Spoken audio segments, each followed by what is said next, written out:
दिवसेंदिवस राज्यामध्ये महिलांच्या अत्याचाराचं प्रमाण खूप वाढत आहे। पुण्याचं वैष्णवी प्रकरण ताजा असतानाच मात्र सांगलीमध्ये असाच एक धक्कादायक प्रकार समोर आला। सांगलीमध्ये एका 7 महिन्याच्या गर्भवती महिलेने मृत्यूला कवटाळलं।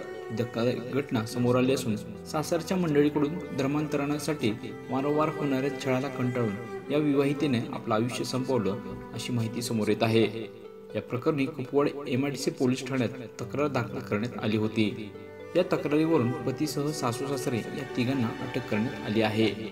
मिळालेल्या माहितीनुसार सांगलीत कुपवाडा या ठिकाणी ही घटना घडली।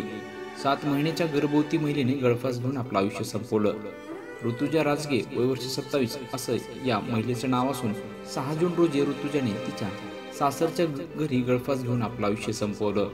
सासरच्या मंडळीकडून ऋतुजाला धर्मांतर करण्यासाठी वारंवार दबाव टाकला जात होता अशी माहिती देखील समोर येत आहे।